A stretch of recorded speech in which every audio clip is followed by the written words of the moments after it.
और वो व्रत ऐसा है कि उस व्रत को 5 सोमवार करना चाहिए, कोई से भी 5 सोमवार, जिसमें तुम्हारी मर्जी पड़े। ऐसा कौन सा काम है जो पशुपति व्रत से नहीं हो सकता? जब पशुपति अस्त्र मात्र भगवान राम के तरकश में रखे होने पर लंकाधिपति रावण के प्राण निकल सकते हैं, तो जीवन का वो कौन सा सुख है जो पशुपति व्रत से प्राप्त नहीं हो सकता? बस उसका नियम है, 5 सोमवार करो।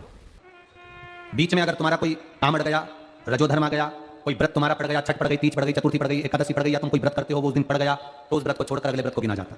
सुबह पूजन की थाली लेकर मंदिर में जाते हैं, भगवान का अभिषेक पूजन करते हैं, थाली लेकर वापस आ जाते हैं, उस थाली को अपने घर में रख लेते हैं, उसी थाली को शाम के समय फिर वापस मंदिर में लेकर जाते हैं, उसमें 6 दिए रख कर ले जाते हैं घी के, प्रसाद एक कटोरे में जिसमें भी रख कर ले जाना है, 3 हिस्से मंदिर के अंदर उसके करे जाते हैं। दियों को मंदिर में जमीन पर नीचे रखा जाता है, 6 दियों को प्रसाद के 3 हिस्से कर दिए जाते हैं, शिव जी की पूजन कर दी जाती है।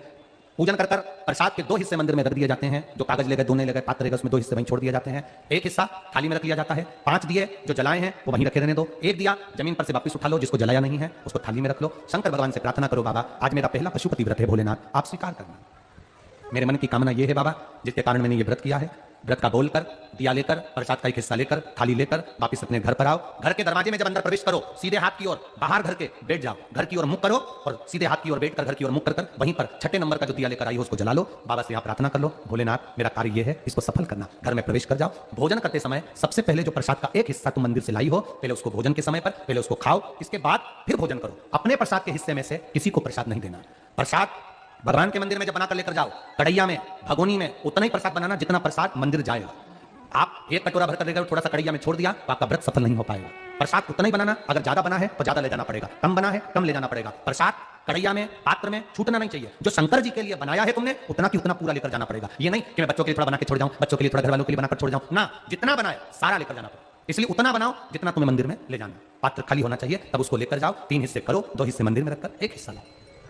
4 व्रत पूरे हो जाए, 5वां व्रत रहे, बाबा से विनती करते हुए 108 चावल के दाने, मूंग के दाने या फूल या पंखड़ी या बेलपत्र आदि जो भी आप बाबा को 108 चढ़ाना चाहें वो ले जाओ। एक श्रीफल कुछ भेंट साथ में लेकर जाओ, भगवान को नमन कर भाव के साथ में ध्यान देना। जो 108 सामग्री ले गए हो वो भगवान को समर्पित करो। नारियल और भेंट 11 रुपए, 21 रुपए, 51 रुपए जो भी तुम लेकर गए हो, वो जो जलाधारी है, जलाधारी का मतलब होता है ये जहां पर शिव जी का शिवलिंग रखा है, ये जलाधारी, ये जल, नारियल भेंट इस जलाधारी पर कभी नहीं रखना चाहिए। जो नरियल भेंट जलाधारी पर रखते हैं उनकी भी कामना पूर्ण नहीं होती। ये नरियल भेंट या जो भी फल है, फ्रूट्स है, कोई जलाधारी पर नहीं, जमीन पर रखो। और इस जलाधारी पर जहां भगवान शंकर का शिवलिंग रखा है, गोल जला देते हैं, जलाकर दीप रख देते हैं। 5वां व्रत भी ऐसे ही करो और बाबा से विनय करो, पशुपतिनाथ से विनती करो। पशुपति व्रत एक ऐसे व्रत हैं जो नारी, पुरुष, बच्चा, बूढ़ा जो करता है उसकी मनोकामना भोलेनाथ पूर्ण जरूर करते हैं, ये निश्चित है। अगर पति पत्नी दोनों व्रत कर रहे हैं, कभी कभी किसी का व्यापार नहीं चलता या नौकरी नहीं लगती या किसी कार्य के कारण बस, तो पति पत्नी दोनों व्रत करते हैं, एक साथ करते हैं। उन दोनों की थाली अलग जाएगी, दोनों का प्रसाद अलग जाएगा, दोनों के दिए अलग जाएंगे और दोनों अपने अपने प्रसाद को अलग से पाएंगे, एक थाली लगकर नहीं जाएगी। माँ और बेटा कर रहे हैं तो भी थाली 2 ही जाएगी, बेटी और माँ कर रही है तो भी थाली 2 ही जाएगी। श्री शिवाय नमस्तुभ्यम, हर हर महादेव। कैसे हैं आप सभी? आई होप कि आप सभी बहुत अच्छे होंगे। तो आज के इस वीडियो में पंडित प्रदीप जी मिश्रा जी ने पशुपतिनाथ जो व्रत होता है उसकी बहुत ही सरल पूजा विधि बताई है। तो आप भी इस पूजा विधि से इस व्रत को ज़रूर करें।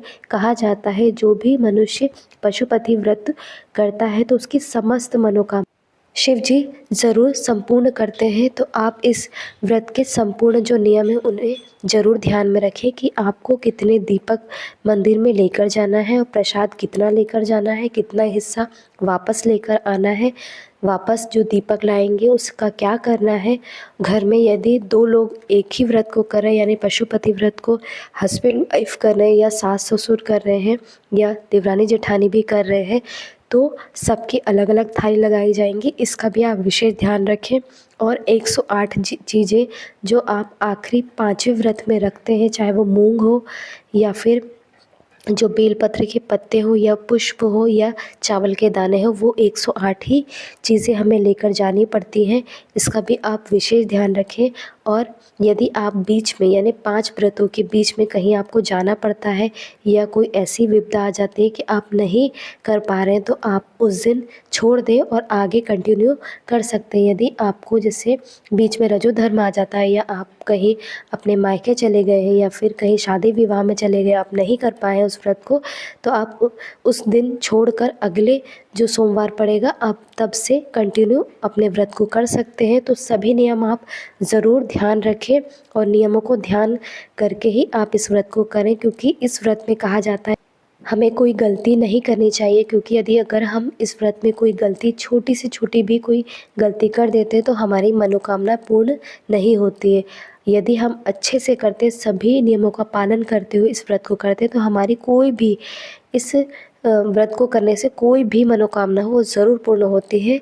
तो आप भी इस व्रत को ज़रूर करें, क्योंकि श्री राम जी ने इस व्रत को करा था और उन्होंने लंका पर विजय पाई थी। तो आप भी इस व्रत को कर अपनी जो भी मनचाही इच्छा है उसे ज़रूर प्राप्त करें। तो श्री शिवाय नमस्तुभ्यम। हर हर महादेव। जय श्री महाकाल।